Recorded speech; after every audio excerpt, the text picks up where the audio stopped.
acompañándoos y trayéndoos el mejor cine. Como siempre, antes de arrancar quisiera hacer un repaso por nuestras redes sociales. Podéis seguirnos a través de nuestra cuenta de Twitter, @estamos_de-cine, o a través de nuestro Facebook, www.facebook.com/estamosdecine, la preposición de sin y así nos encontraréis más fácilmente. Podéis dejarnos comentarios, propuestas para próximas semanas, leer posts relacionados con el cine en general, bueno, todo lo que queráis. Hoy tenemos como invitada a Jamie Cruz. ¿Qué tal, Jamie? Hola, buenas tardes. Bueno, decir que Jamie es graduada en la Escuela Nacional de Teatro de La Habana, en Cuba, en 1993. Es actriz, directora de teatro y actriz también de los grupos Juega Espacio y Postdata en Cuba. Impartió clases de expresión corporal en la Escuela Nacional de Teatro de La Habana. Actualmente es miembro de la compañía de Habana Teatro, radicada en Huesca. En el diseño y confección del vestuario y escenografía de esta escuela está a cargo de ella, de Jamie. Ha participado en varios talleres de teatro, entre los que se destacan la manipulación y construcción de títeres en varias técnicas. Muy interesante. Sí, me van los niños.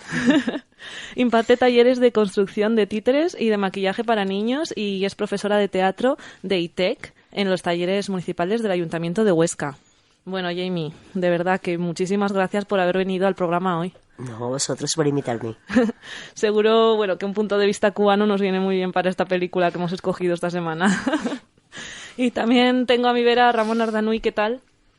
Pues muy bien, Gala. Encantado de venir a mi casa de nuevo. Pues sí, que vienes poco ya. Últimamente sí, tengo obligaciones, pero vamos, encantado como siempre, claro. Hoy está más complicada la cosa, ¿eh? El tema que toca, tela. Bueno, va a dar juego seguro. Y también me acompaña la gran Chus Fenero, que estamos de celebración porque ha sacado muy buena nota en su proyecto fin de grado, ¿no? Efectivamente, estoy que me salgo. Pues eso queremos, que estemos todos contentos. Luego lo celebramos. Desde luego. Bueno, pues vamos a meternos en faena porque hoy os hemos traído una película cubana emblemática, de esas que lograron combinar realismo, crítica social y política y arte de un modo magistral. Vamos a escuchar el tráiler y seguimos.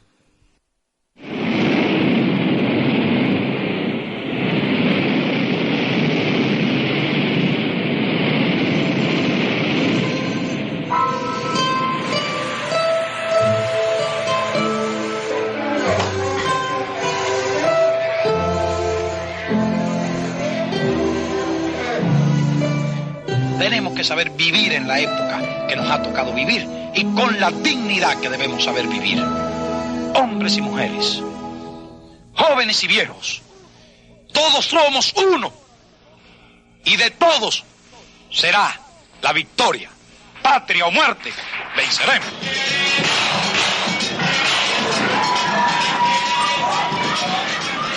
Sin embargo, todo parece hoy tan distinto. ¿He cambiado yo o ha cambiado la ciudad? Esta gente dice que están haciendo la primera revolución socialista de América. ¿Y qué?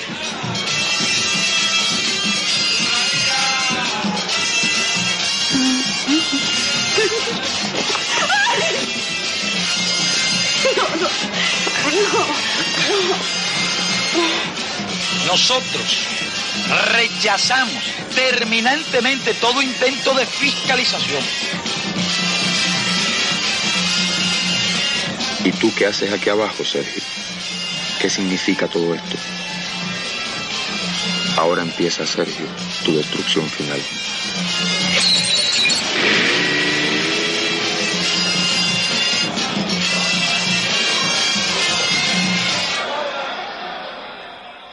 Bueno, pues ahí teníamos el tráiler de Memorias del Subdesarrollo, película rodada en 1968 por Tomás Gutiérrez Alea.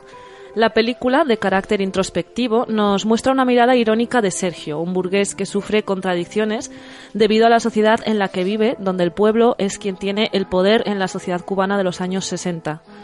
Nos muestra imágenes de archivos reales de acontecimientos ocurridos en la Cuba de la época, así como una historia personal en la que nada es demasiado interesante, nada trasciende.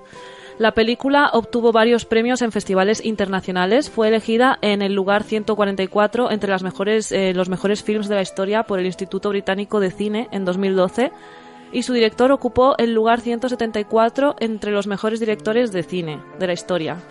En la primera encuesta mundial sobre los 100 mejores títulos del cine iberoamericano, realizada en febrero de 2009, entre los lectores del portal de información cinematográfica noticine.com se eligió a Memorias del Subdesarrollo como la cinta de cine latino más destacada de la historia. Bueno, chicos, pues aquí empieza nuestro debate. ¿Quién quiere arrancar? Chus quiere arrancar. No, Chus, yo creo que hay que dejar- te lo han mandado. Yo creo que hay que dejar a la invitada, que para eso es la que acaba de llegar, ¿o qué? Y conoce bien el tema. Bueno, pues nada, sí, desde luego es una de las películas más emblemáticas de la filmografía cubana, y eso hay que reconocérselo a Gutiérrez Alea, que ha sabido trascender a su tiempo y adelantarse a su época y a su momento histórico. Gutiérrez Alea se conoció muchísimo más a raíz de Fresa y Chocolate, pero fue con esta película realmente con la que puso de verdad el ojo crítico, aunque siempre sus películas siempre tuvieron un ojo crítico. Fue con la primera película que de verdad puso en bandeja la situación real de la sociedad cubana, que es lo que realmente de lo que trata la película. El contexto de la película, por supuesto, es el momento justo en que los cubanos comenzaban a marcharse de Cuba, porque la sociedad estaba cambiando por el triunfo de la revolución. Y claro, eso traía consecuencias positivas y negativas. Positivas para el que se pensaba quedar y pensaba que eso iba a ser una sociedad nueva, basada en una justicia del pueblo y para el pueblo. Y claro, negativa en el sentido de que tendrías que marcharte, salir de tu patria, dejar tu familia, dejar tu lugar de nacimiento y aventurarte a una vida nueva. O sea, la emigración. Cosa que nos golpea desde entonces hasta nuestros días. Entonces creo que Gutiérrez Alea tuvo un finísimo acertado ahí en ese sentido, porque desde luego mostrándolo como si fuera una película en blanco y negro, como si fuera una película de estas que veíamos de comedia silente, como si fuera una película apenas de diálogo, que era más un documental que una película, tuvo la capacidad de hacernos ver con la mirada de Sergio, que es el protagonista de la historia, esa Cuba que incipía en esos comienzos que eran tan inciertos. Uh-huh. Y lo que vino después. Sin sí, duda. De hecho, yo creo que es una de las características de esta película, ¿no? La incertidumbre. Exacto. Está construida como un puzzle, a veces no sabes muy bien lo que está pasando, si son imágenes reales, si son imágenes propias de la película, rodadas. Muchas veces las imágenes se anteceden a lo que se va a contar, no sabes exactamente a qué se están refiriendo. Sí. Y esto yo creo que tiene que ver con el estado de ánimo del protagonista. En ese sentido es muy, muy moderna. Sí. Porque utiliza todos estos sistemas fílmicos y todos estos recursos para crear una sensación en el espectador, que es la sensación que tiene el protagonista, o al menos así la he entendido, ¿no? Yo. Es curioso porque la semana pasada hablábamos de Deseando Amar, de Wong Kar-wai, y que usaba las repeticiones y la estructura desordenada, ¿no?, de la historia. Y es curioso que llevamos una racha con sí, Ada Gutiérrez Alea, que también usa bastante las repeticiones, y luego esa poca linealidad de la historia, ¿no? Que también nos deja un poco desconciertos como espectadores. Sí, sí. Y 40 años antes que Wong Kar-wai. 40 años antes, eso es. Y bueno, es que la realización es magnífica, yo creo que es un 10. Luego me parece muy curioso que use imágenes de archivo, imágenes rodadas por él, y muchas veces las imágenes de archivo a veces las usa para explicar lo que él piensa, pero otras veces es muy ingenioso porque lo usa como planos subjetivos de él, como si él estuviera viendo eso, que en realidad no lo ha rodado el mismo Gutiérrez Alea. Ramón, te toca. Bueno, antes que nada decir que a mí desde luego me ha gustado mucho la película, no la conocía y bueno, pues gracias al programa, que duda cabe, que me ha tocado estudiar y ver una película que es extraordinaria. Una película que además pues bebe curiosamente de las fuentes de la Nouvelle Vague, incluso pues del cine italiano, del neorrealismo, y que es una película mucho más europea que americana, claramente además. Yo la emparentaría, a mí me ha recordado mucho a películas pues como La Dolce Vita o Fellini 8,5, porque hay un planteamiento muy austero. Me ha robado la idea, Chus, cuando has dicho lo de moderna. Yo hubiese dicho que es una película rabiosamente moderna. pues de una gran originalidad estilística. Tengamos en cuenta que es del año 1968. Es una película además pues profundamente existencialista. El protagonista además, no sé si a vosotras os pasará igual, pero a mí me recuerda, yo creo que es un cruce entre John Malkovich y Marcello Mastroianni. Hay momentos cuando está con las gafas que es muy parecido a John Malkovich. O sea, me lo ha recordado muchísimo la interpretación. Un poco más guapo. Sí. Coincido además, contigo. Es guapísimo este hombre, madre mía. Es muy guapo. Hasta el día de su muerte. Ramón, lo siento, es que estás entre mujeres. No os preocupéis. Además, bueno, pues esos silencios en la película que dicen tanto, que muchas veces no es tanto hablar como ver lo que hace la gente, los personajes. Y es un personaje, bueno, en la película evidentemente hay dos protagonistas, por supuesto el escritor, que se llama Sergio, curiosamente en la vida real y en la película, sí. Y por supuesto pues Cuba, que es el otro protagonista de la película, del cine. Que decir que, bueno, ya doy paso a mis compañeras de mesa, que es un personaje, pues bueno, pues absolutamente desbordado.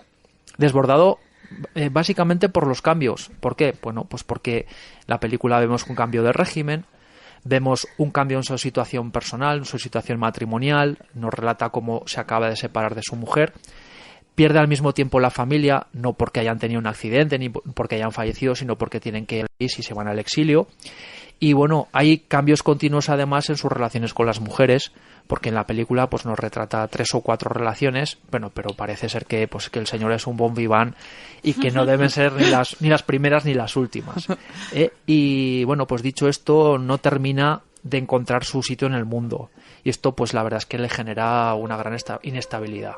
Al hilo de lo que decías de que es una película muy europea, hasta el propio protagonista se siente más europeo que de hecho, que hace americano. Muchas referencias a París, sí, hace sí. muchas referencias a Londres. A Italia. Sí, o sea, es continua eso, y sobre todo cuando lo compara el subdesarrollo. Es que esta película, como está basada en la misma novela de Edmundo Desnoes, que este hombre describe el subdesarrollo del cubano desde la misma idiosincrasia del cubano. O sea, decía textualmente, el cubano se olvida fácilmente del pasado, vive demasiado del presente. Es una característica muy cubana, muy típica. Y entonces esa es una de las señales del subdesarrollo, la incapacidad para relacionar las cosas, para acumular experiencia y desarrollarse. Y yo creo que esa es la base fundamental de la película. El Sergio, cuando lo ve de lejos, que se distancia de esa realidad, de su realidad como burgués, y como se da cuenta de la mentira que ha vivido, y cuando lo mira a través del lente de ese telescopio famoso que lo mira todo, pues es una visión tan personal de ese subdesarrollo que es abrumante, realmente. Bueno, pues ya que hablabas de ese telescopio, vamos a poner el clip en que él está mirando por el telescopio al principio de la película. Todo sigue igual.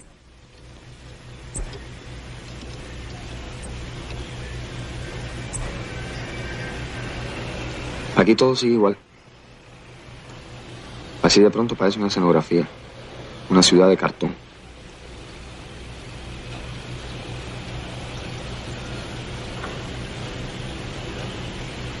El titán de bronce. Cuba libre e independiente. ¿Quién iba a sospechar todo esto? Sin el águila imperial. Y la paloma que iba a mandar Picasso. Muy cómodo eso de ser comunista y millonario en París.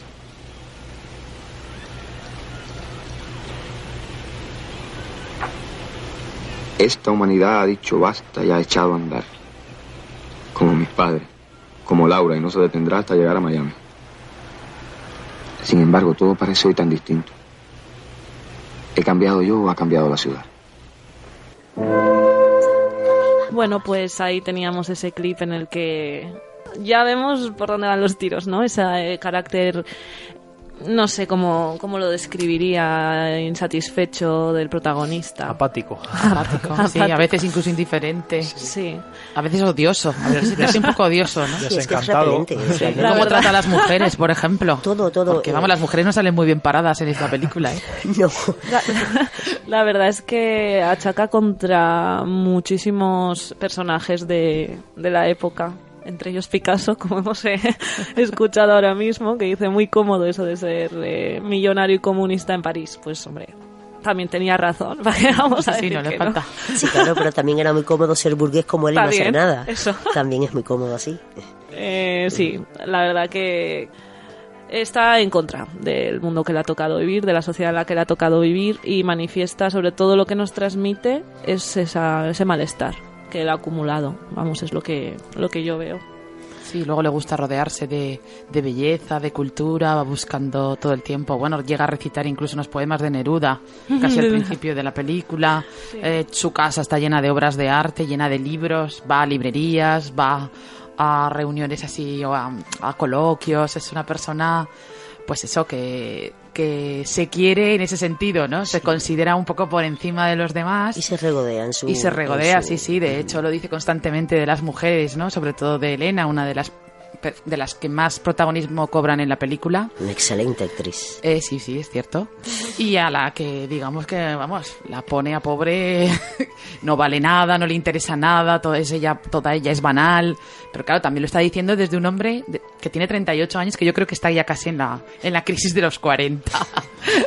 Y ella es una jovencita de 16, ¿no? Dicen en la película. Preciosa.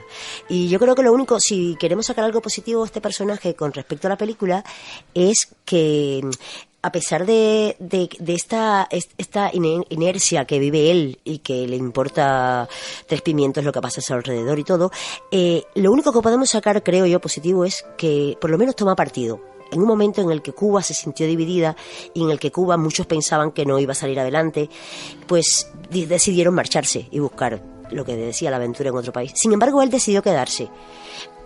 En ningún momento para luchar, ni en ningún momento para pelear por lo que quisiera, simplemente por quedarse, por ver qué pasaba en su país y ver si de verdad se podía hacer algo. Pero es lo único, creo, positivo que podemos sacar, ¿no?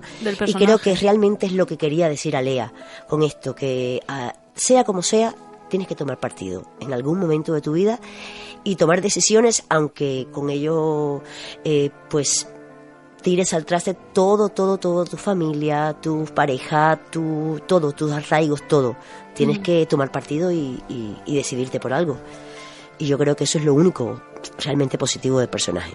Pero realmente está muy enfadado con la gente que se marcha de su país dejando, ¿no? Parece como que los culpa de eso, de no tomar parte, que quieren la libertad pero no hacen nada por conseguirla, ¿no? Que realmente quienes se quedan son los que la van a conseguir si algún día la hay. De hecho, los critica, ¿no? Creo recordar que en algún momento dice algo así como la gente que más odio, que más sí. O que menos soporto, algo parecido, sí. Son los que se están marchando, ¿no? Son los que son como yo, pero yo he decidido quedarme. Claro, son los culpables de todas las desgracias que ocurren en Cuba, porque la culpa de todo la tienen los americanos. Entonces, si tú eres cubano y te vas con los americanos, entonces tú también eres parte de los americanos, o sea, eres parte de la culpabilidad de todo lo que pasa. Lo que pasa es que realmente con el tiempo te vas dando cuenta que la culpa no es ni los de allá ni los de acá. La culpa es de que las cosas no se han hecho bien. Y ya está. Bueno, yo os lo he anticipado antes, pero claro, hay dos protagonistas en la película. Sergio, por un lado, el escritor, del que hablamos mucho, y otra es Cuba, del que, bueno, después nuestra invitada, pues claro, deberá ahondar en la cuestión. Yo, desde luego, bueno, pues hay que decir que tanto Sergio como Cuba siguen dos procesos paralelos, pues de decadencia por un lado y de desencanto. Que la revolución, pues en primera instancia, pues hay que reconocerle logros, pues como el hecho de alfabetizar a todo el mundo, y que tanto la sanidad como la educación, pues han sido gratuitas y bueno, y siguen siéndolo. Aunque, bueno, y esto es una opinión personal que no tienen por qué compartir el resto de la mesa, pero desde mi punto de vista, pues el coste está siendo muy alto. Al fin y al cabo, bueno, pues la población está viendo recortados sus derechos y sus libertades más elementales. Desde luego, la opción está en la cárcel. El sistema económico, por supuesto, es ineficiente y tanto la administración, igualmente la sociedad, la corrupción está institucionalizada. Y por último señalar que bueno, pues que Cuba se ha convertido con el paso del tiempo pues en la dictadura más longeva de Latinoamérica. Hoy por hoy pues es que es la única dictadura que queda desde Canadá hasta Argentina, no hay ninguna más. La película recoge muy bien dando pequeños flashes sobre la historia cubana. Primero nos habla poquito sobre la dictadura de Fulgencio Batista, unas manifestaciones que son reprimidas duramente. Después, pues ya entran en lo que es el triunfo de la Revolución, en enero de 1959. Con posterioridad, pues esa salida masiva de ciudadanos que, bueno, pues ante la incertidumbre de la situación, pues van mayoritariamente, por supuesto, a Estados Unidos. Y por último, y con eso cierro la película, aunque no me gustaría chafársela a nadie, pues habla sobre la crisis de los misiles en octubre de 1962. Critica además la película, curiosamente, y bueno, y no, además de forma muy directa. Es una película del año 68, con la revolución ya consolidada. Yo no entiendo cómo puede, porque critican al comunismo claramente, o sea, sí. no sin ningún tipo de ambigüedades, se critica al comunismo. Se critica igualmente a la Iglesia, de forma además muy agresiva. Uh-huh. Se critica, por supuesto, a la burguesía, pues, que es nuestro protagonismo, pues forma parte de esa clase social. Y no digamos ya a los intelectuales, porque a los intelectuales los despedaza, ¿eh? Pero también a los que no lo son, porque también el personaje y la familia de Elena, la chica, a ellos también, o sea, le caen palos a todos. Aquí desde luego es increíble porque es difícil que en una película se critique absolutamente a todo el mundo. Empezando al propio autor del libro en el que está basada, que sale en la película, sí. Y también le caen chuzos de punta, vamos. Porque termino, cuando hablamos de los intelectuales, bueno, vosotros habéis mencionado a Picasso, pero casi nada lo que le dice de Hemingway, o sea, es una cosa espantosa. Bueno, primero recordarnos a todos que se suicidó, yo no me acordaba, y hay unas frases que, bueno, si tenemos tiempo después las diremos sobre Hemingway que desde luego son... Dilas ya. ¿Para qué esperar? No dejes a la gente en vilo. Pues la verdad es que de Hemingway dice que mataba para no matarse, pero al final no pudo resistir la tentación. Es muy bueno eso. Esta frase, desde luego, es demoledora. Él venció el miedo a la muerte, pero no pudo soportar el miedo a la vida. A mí, desde luego, me han dejado desarmado. Sí, y al final creo que dice que debía ser un tipo insoportable, lo cual creo que se ajusta bastante a la realidad. Efectivamente, con lo cual, bueno, pues ya os das cuenta que, por supuesto, no parece tenerle ningún aprecio a Hemingway, por lo menos desde el punto de vista personal. Por supuesto, desde el punto de vista artístico, pues es innegable que es uno de los mayores escritores, de los mejores escritores de la historia. En Cuba se le tiene un especial cariño a Hemingway, desde luego, claro. En sentido general, Hombre, decían que aunque estaba en Cuba tenía su segunda residencia, que en realidad jamás sintió a Cuba. Es lo que le critican aquí en la película. Es que en Cuba se vivía de maravilla. Decía que en realidad no le importaba Cuba. Él mismo lo decía el personaje. Sí, en su caso debía ser porque estaba barato el ron, que ya sabemos de qué pie cojeaba Hemingway. Y las mujeres. Ah, sí. Me encanta la frase de Elena, que representa más la clase no intelectual, el contrapunto a Sergio, que dice, ¿y aquí vivía el Mr. Way ese? Digo, ya se le cayó ahí cuando el pobre Sergio dijo, ¿esta qué hace conmigo? Sí, la verdad es que no tenían mucho que ver. No, nada. Pero bueno, también... ya se ve que luego la chica intenta cazarlo ahí de malas maneras, ¿no? Jolín. Aprovecharse de la situación de que sabe que tiene dinero. Claro, es típico, hombre. Es que es normal. En situaciones de necesidad uno aguza el ingenio y esta es una de las posibilidades. Claro que era una chiquilla también, sí, 16 también. Años también, ¿dónde va él con una niña de 16 años de no sé? De todas formas se engañaba, porque, hombre, 16 años... Yo no le habría echado 16, no. pero bueno. Vamos, perdonar, ni al tampoco 38. Yo lo veo bastante más mayor, de 38 años.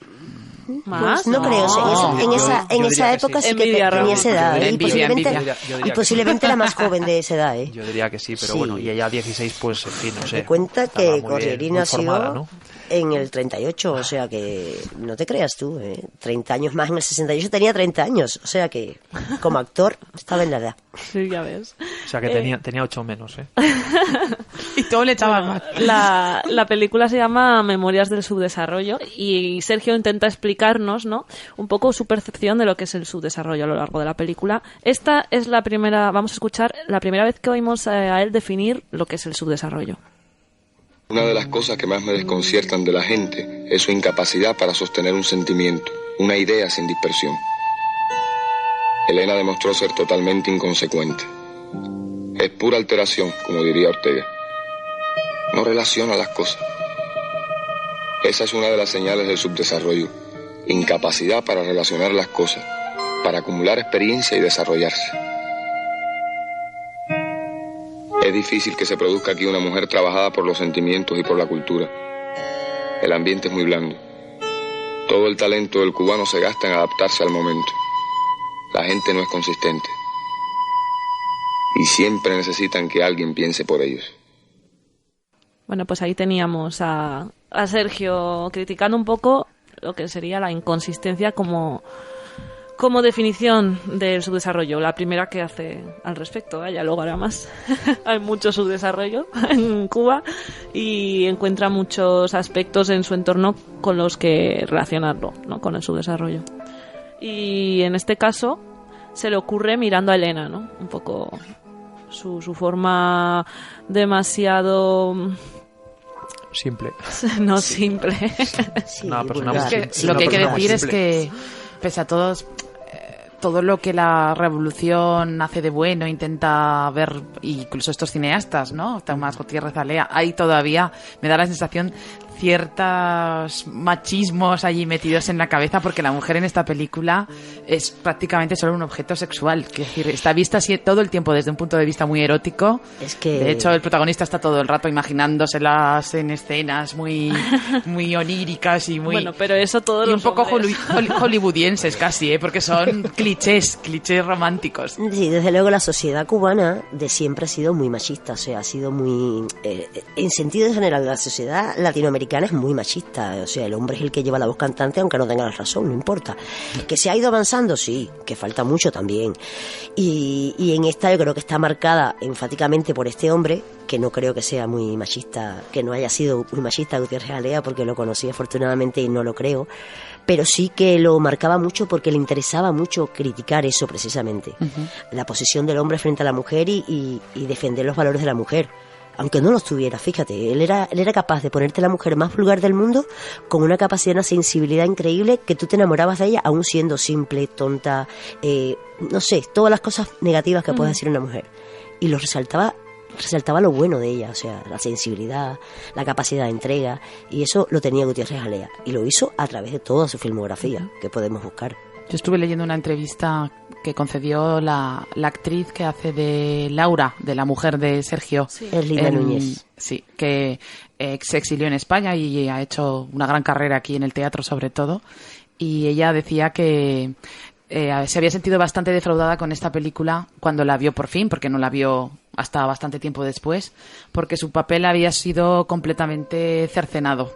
Ella le había costado mucho filmar esta película, había exigido el director muchísimo de ella en este papel, y sin embargo prácticamente no sale, se le oye simplemente fuera de campo, pero no aparece la escena que realmente acompañaba a esa voz y que a ella le costó mucho hacerla. Aparece en un momento. Sí, pero poco. O sea, ella había filmado bastante más, había escenas que no han aparecido, que han sido recortadas. Ella dice que cree que se debe a que como se exilió justo después, hubo presiones para que cortaran su parte, y lo que más le duele es que ha pasado a la historia por ser el primer desnudo de una mujer en el cine cubano. Aparece en un momento dado de espaldas desnuda, y le duele haber trascendido solo por esto, porque esa película le supuso mucho trabajo personal, y que solo haya quedado como la primera actriz que se desnudó delante de la cámara, pues claro, es una reducción triste, ¿no? Sí. No. De hecho, la película no es de las películas más conocidas por los cubanos. De hecho, yo puedo asegurarte que hay muchísimos cubanos que no conocen la película. Es impresionante porque teniendo la trascendencia que ha tenido, hay muchísimos cubanos que no conocen la película y que no la han visto. Y eso da mucha pena porque es parte de la historia, pero no de la historia banal, es parte de la historia crítica de lo que es de verdad, que muchos realizadores y directores actuales deberían replantearse verlas, ¿no? Y entonces eso pasa también con la sociedad. Los cubanos no han visto la película y entonces, claro, no son capaces de darse cuenta los de ahora que hace años atrás, cuando tú te ibas del país, pues es como si te desaparecieran del mapa, te desaparecían de las televisiones, te desaparecían hasta de las biografías, te desaparecían. Y yo pienso que sí, que eso seguro que pasó, seguro 100%, porque de hecho es una práctica habitual. Hay una escena que me ha parecido llamativa porque, bueno, yo estuve en Cuba creo que hace 6 años, unos 6-7 años, Bueno, fui con un amigo aparejador y, bueno, lo he contado aquí fuera de micro porque es una anécdota bastante divertida. Este amigo, siempre que llega a los sitios, lo primero que hace es ir a comprarse la prensa, el periódico. Y después de 3 horas no venía, digo, ¿y pues qué le ha pasado? Bueno, pues resulta que, claro, pues que no hay prensa libre, no es imposible comprar un periódico.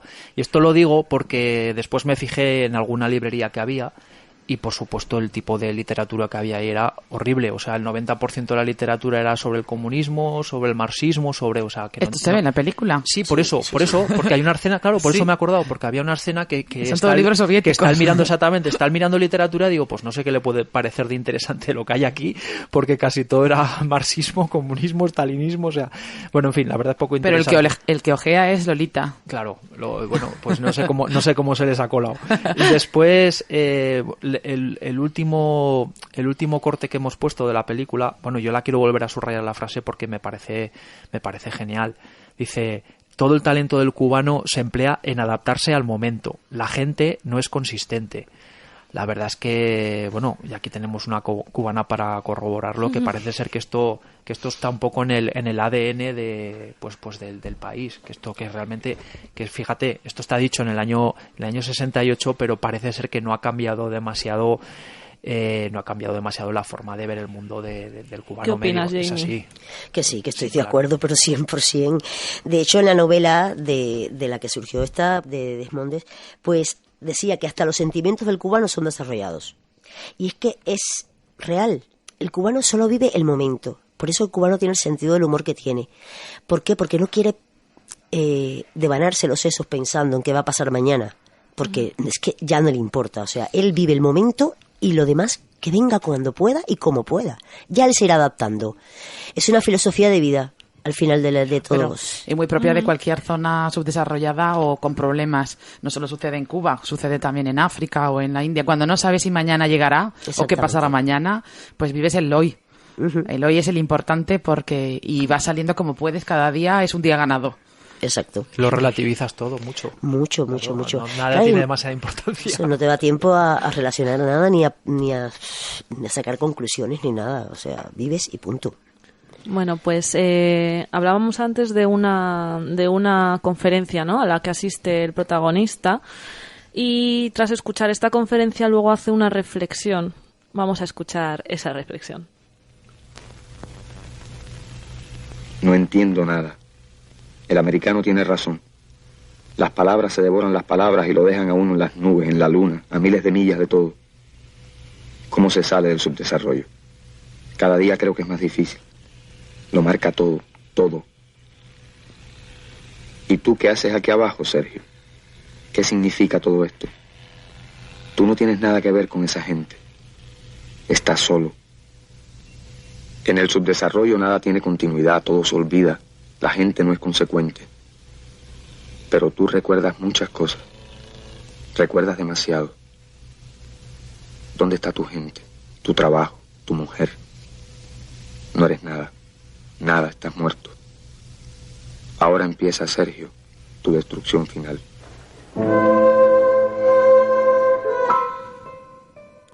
Ahí teníamos la destrucción final de Sergio, una de las últimas reflexiones.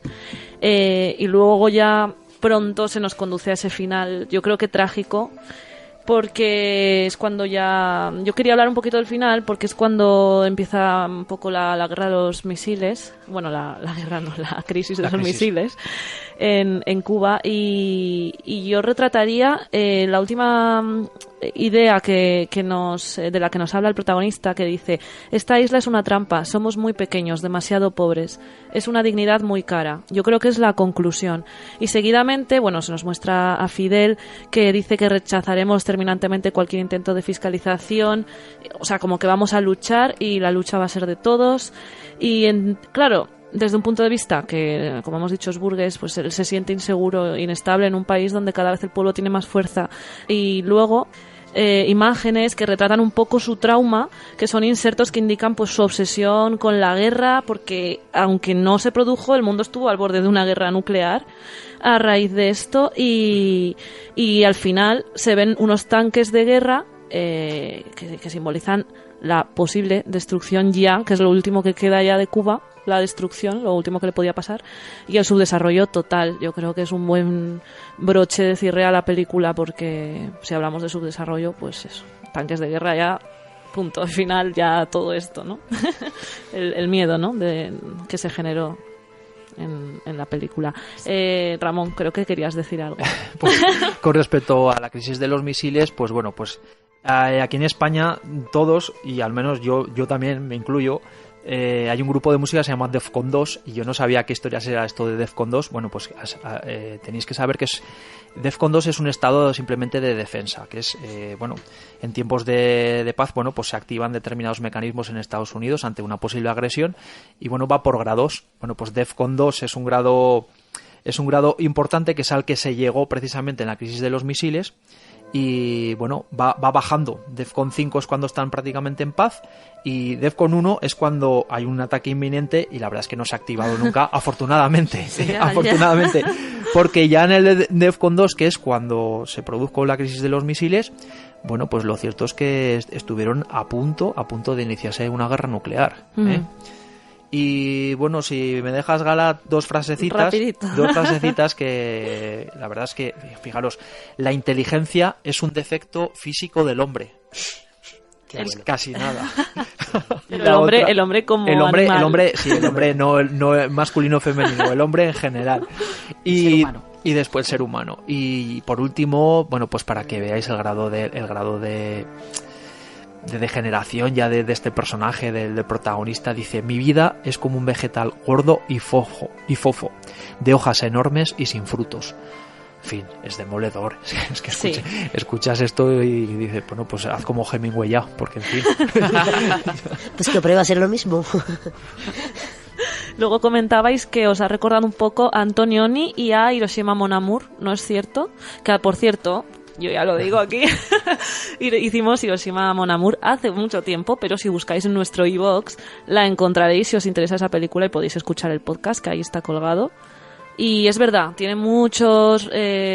también usa imágenes de archivo, imágenes rodadas, usa imágenes de archivo a modo de flashback, que es muy interesante también el uso del flashback en esta película, porque lo usa para continuamente y a veces de modo muy irónico, por cierto, que hablamos del humor cubano, ¿no? Pues Alea también tiene este toque. Sí, de hecho, las escenas relativas al juicio por abuso de Elena están rodadas con un tono cómico que no está en el resto de la película tanto, pero ahí hay una caricatura con una intención muy marcada, efectivamente. Sí, pero seguramente eso ya estaba, como se suele decir, ya está prejuzgado, quiero decir, lo iban a absolver seguramente antes de empezar el procedimiento. Es posible que ya lo fuesen a absolver. Hombre, por supuesto. Porque no dejaba de ser, por mucho que hubiese revolución, estaba recién implantada y él no dejaba de ser gente bien, un burgués, y yo creo que en el fondo no se hubiesen atrevido a condenarlo en aquel entonces. O precisamente sí, por todo lo contrario, no creas, a lo que dices. En ese momento había que ir a machetear. Claro. Todos, En ese momento cayeron cabezas que no tenían que haber caído y no cayeron las que tenían que haber caído. O sea, que es que eso es lo triste de esa época. Aparece Calviño, ¿no? Que era un asesino de guerra. Torturador. Y que se lo cargaron, vamos, como a tantos otros de cuando el régimen de Batista. También salen muchos hechos históricos muy interesantes. Sí, es que como tú bien dices, hay una escena muy cortita donde que parecen los juicios de Nuremberg a la cubana. Efectivamente. Donde hay un montón ahí de en teoría, colaboradores del antiguo régimen y, bueno, a los que, por supuesto, les van a dar cera. Sí, y además da nombres y apellidos de todos. Es decir, por si alguien no se había enterado de quiénes eran, que quedara claro. Y no te acordabas tú cuando me hiciste y cuándo me hiciste esto. O sea, y te ponen contra las cuerdas y es que el otro, claro, es que aquello era un paredón con palabras. Sí. De hecho, era... Terrible.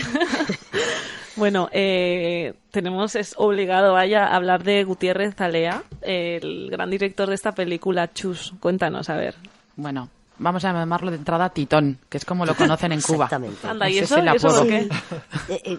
Por el Gutiérrez se le llaman Titos. ¿Ah, sí? Tito, sí. Aquí están los Albertos. Tito, sí. Bueno. Sí. Pues mira, Titón nació el 11 de diciembre de 1928 en La Habana, en el seno de una familia acomodada y progresista. Con 20 años se inició rodando películas de aficionado y algún tiempo después cursó estudios en el Centro Experimentale de Roma y de ahí su fuerte impronta con el cine neorrealismo italiano. Realizó entonces documentales y cortos humorísticos para Cine Revista. Al triunfar la Revolución Cubana, organiza en 1959, junto a otros directores, el Instituto Cubano de Arte y la Industria Cinematográficos, el ICAIC, que es famosísimo en todo el mundo. En la década de los 60 también realizaría filmes como Las 12 sillas, La muerte de un burócrata y Memorias del subdesarrollo, de la que hemos hablado, que mostraron su genio cinematográfico. Otras cintas importantes de su cinematografía son La última cena, Los sobrevivientes y Fresa y chocolate, que fue nominada, es la primera película cubana nominada al Oscar. Y se lo llevó, ¿verdad? No, creo que no la ganó. Yo creí que se lo llevó. No.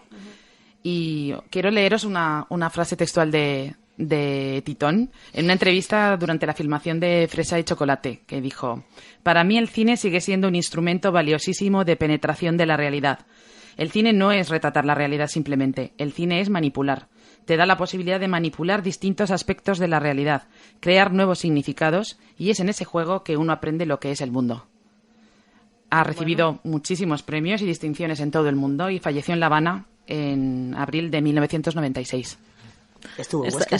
¿Ah, sí? Sí, estuvo en el Festival de Cine de Huesca. Oye, mira, ¿en qué año? No lo sabemos, ¿no? ¿Eso? Uy, el 94 creo que fue que estuvo. Ah, en el 94. Me parece. No estoy muy segura, no quiero dar los datos exactos, pero, bueno, no importa. Pero que fue por esas fechas. Ya lo miraremos luego en Wikipedia. La gran cotilla Wikipedia. Bueno, el personaje principal, Sergio, y el actor también se llama Sergio, como comentaba Ramón antes, Sergio Corrieri, Jamie. ¿Qué nos puedes decir de este actor? Supongo que un grande, pues, ¿no? Sergio Corrieri realmente fue un actor, porque ya también murió también. Fue un actor que nació en La Habana, en un pueblecito muy pequeñito, en el año 38. Y desde muy joven empezó a hacer teatro, trabajó a Chekhov, trabajó a Arthur Miller, a Lope de Vega, bueno, hizo teatro de todos los palos, como decimos nosotros los teatreros. Entonces, la primera película que hizo fue a los 22 años, que se llamaba Cuba 58. Claro, una película que no tuvo ninguna trascendencia, pero ninguna absolutamente. Y fue con Memorias del Subdesarrollo realmente con la que tuvo de verdad una connotación importante a nivel ya fuera de las fronteras de Cuba. Realmente fue una película que marcó un antes y un después en el cine cubano. Fue donde surgió justamente el ICAIC, de lo que hablaba Chus. Fue el punto de partida de verdad del cine de vanguardia en Cuba y del cine de protesta, el cine de guerrilla, el cine comunista, por decirlo de alguna manera. Sergio Corrieri en Cuba, así como te decía que antes, que la película esta de Memorias del Desarrollo no es muy conocida, pero se le conoció más por un serial que hizo en la tele. En la tele hizo una serie que se llamaba En silencio ha tenido que ser, que fue lo que marcó a todos los cubanos, de todas las épocas. Eso sí lo conoce cualquier cubano, incluso los que no la vieron. ¿Y por qué tuvo tanto...? Porque fue una serie muy bien hecha, una serie muy de actores. Era un espía cubano que se infiltraba en la CIA y lo típico, ¿no? Pero estuvo muy bien hecha, con los mejores actores, las mejores actuaciones que yo recuerdo en la historia en mi archivo personal de mi cabeza, son las mejores actuaciones. Y realmente marcó a la sociedad cubana y le identificó, y yo creo que muchos nos entregamos también a la causa revolucionaria gracias a esa serie, porque nos desvelaba las traquimañas que tenían los americanos. ¡Ay, qué malos son! Y entonces, claro, decidimos eso, tomar partido y apoyar esa causa, ¿no? Y ese personaje realmente fue el que hizo que Corrieri fuera más conocido en Cuba. No estuvo actuando hasta los últimos años de su vida, al contrario, dejó de actuar relativamente joven y ya se dedicó a cuestiones políticas. Lo pusieron de jefe del Departamento de Cultura del Comité Central. Y luego en un instituto que crearon que se llamaba Amistad con los Pueblos.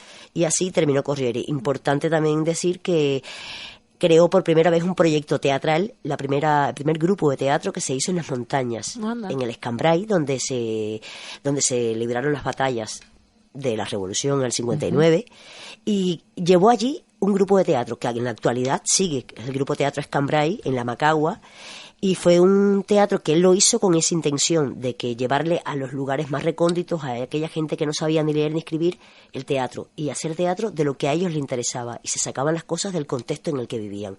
Y fue la verdad que una cosa muy novedosa y un proyecto que muchos teatristas luego seguimos a lo largo de la historia en Cuba. Genial. Oye, pues muy original eso del teatro en las montañas, me gusta. Sí. Hablábamos también de Elena, que es Daisy Granados, la actriz que la interpreta, que nació en el 42 en Cienfuegos y es una reconocida actriz cubana y se la llama diva de la película cubana. La mejor. La mejor, ¿no? Estudió en la Escuela Nacional de Arte de La Habana, como tú, y debutó en el año 1964 en la película La Decisión. La actriz ha ganado varios premios y representó a Cuba frecuentemente en eventos internacionales. Y actualmente pues está casada con el director artístico Pastor Vega. Bueno, vamos a escuchar el tema principal de la película, compuesto por Leo Brauner.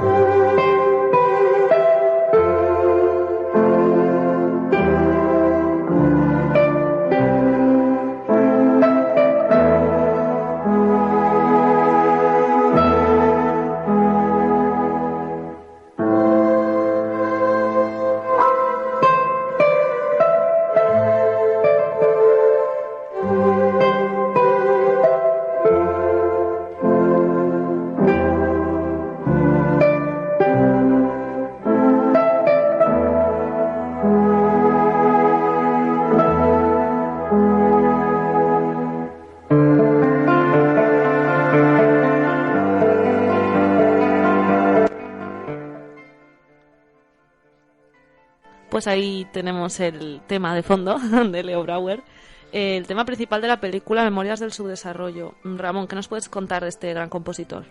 Bueno, pues Leo, nacido Juan Leo Vigildo, pues por eso evidentemente acabo ya, el sobrenombre es Leo, nació en La Habana en 1939, es un compositor, guitarrista y director de orquesta cubano. Es nieto de la pianista cubana Ernestina de Brauner. Comienza a tocar la guitarra con 13 años, curiosamente atraído por el flamenco. Su padre era médico, pero al tiempo también era guitarrista aficionado.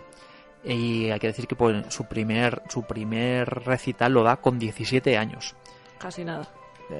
Sus primeras composiciones son Preludio, de 1956, y Fuga, de 1959, y ambas con influencia de Bartók y de Stravinsky, y también de la música afrocubana. En Estados Unidos estudia música en la Universidad de Hartford y después en la Hooligan School, donde aprende composición. Hay que decir que su último periodo es minimalista y que el estilo podíamos definir lo que es similar al de Steve Reich, y que también estuvo de arreglista de otros compositores, y esto lo cito porque bueno, que sepáis que estuvo de arreglista de los Beatles. Ahí es nada, ¿eh? Que tiene más de 40 obras musicales para el cine, 40. ¿Qué más? Bueno, pues que ha sido director del Instituto de Cine, del Departamento de Música de Cuba, y es miembro de honor de la UNESCO. Casi nada, bueno. Buen currículum. Magnífico guitarrista, sí. Yo lo contrataría. Creo que puedas. ¿Puede estar vivo aún? ¿Está vivo aún? Sí, creo que sí. Sí. Yo creo que puedas. No, seguro, vamos, ya te lo digo. Ni a escote. Y bueno, Chus, quiero que nos hables un poquito del cine cubano de los 60, rapidito, que nos quedamos sin tiempo. Voy a ser rápida. He de decir de entrada que son conocidos los años 60 del cine cubano como la época dorada del cine cubano. Ya hemos dicho que en el 1959 se crea el ICAIC, que se dedicó sobre todo a exhibir obras de cinematografía internacional con el objetivo de elevar los referentes culturales de los espectadores y los cinéfilos en Cuba, aparte de promocionar, por supuesto, el cine cubano fuera de sus fronteras. En este periodo se hacen también obras documentales de gran valor que llegaron a ser mundialmente reconocidas, con nuevos presupuestos estéticos y que llegaron a sentar las pautas de lo que se conoce como la Escuela Documental Cubana, al frente de la cual estuvo Santiago Álvarez, y que aportaron relevancia indiscutible los documentales de Octavio Cortázar, Nicolás Guillén Landrián, Oscar Valdés y Sara Gómez, entre otros. De manera que estamos hablando probablemente de la mejor época del cine cubano. Pues sí, indiscutiblemente. De hecho, de Gutiérrez Alea se conoce más, por ejemplo, La muerte de un burócrata, que es mucho más representativa de la época que incluso que Memorias del Desarrollo. Uh-huh. Bueno, ya caerá más adelante. ¿Cuántas llevamos ya de Berlanga? 3, ¿no? Pues sí, de Alea, pues más. 3 ya caerán ya. Bueno, pues genial. Chicos, ahora quiero haceros la pregunta del millón. ¿Qué vamos a hacer este finde? ¿Qué hacemos este finde? Estrenos de cine. Bueno, pues este fin de semana tenemos unos estrenos un poquito... estamos de capa caída, digamos, no son muy allá. Pero, bueno, aún así, vamos a comentar los poquitos que hay un poquito buenos. Puro Vicio, que es una película en la que aparece Patrick Phoenix, ¿no? En el reparto, Ramón, cuéntanos. Bueno, pues discrepo porque... Discrepas. Sí, discrepo porque yo creo que Puro Vicio de Paul Thomas Anderson va a ser una película que va a gustar muchísimo. Yo he visto el tráiler, las críticas no son extraordinarias, pero desde luego no son malas. Pero es que Paul Thomas Anderson tiene una personalidad que es, bueno, pues por eso está donde está. Es uno de los niños prodigios actuales del mundo del cine y la verdad es que no deja indiferente a nadie. O sea, te pueden gustar sus películas o no, pero el universo que ha trazado Paul Thomas Anderson, pues la verdad es que es espectacular. Esta película, Puro Vicio, pues habla de los años 60, donde Don Sportello, que es un peculiar detective privado de Los Ángeles, después de mucho tiempo sin ver a su ex, Shasta, una seductora femme fatal, pues le pide ayuda debido a la desaparición de su amante, un magnate inmobiliario que pretendía devolverle a la sociedad todo lo que había expoliado. O sea, fijaros ya el tema yo creo que ya puede dar bastante juego. La verdad es que, bueno, pues aquí el protagonista se ve enredado en una trama propia del cine negro y es una adaptación de la novela de Thomas Pynchon publicada en el 2009. Esta película estuvo nominada al Oscar por el mejor guión adaptado y por el mejor vestuario, no ha conseguido nada. Y en los Globos de Oro nominada al mejor actor, que tampoco por supuesto lo consiguió.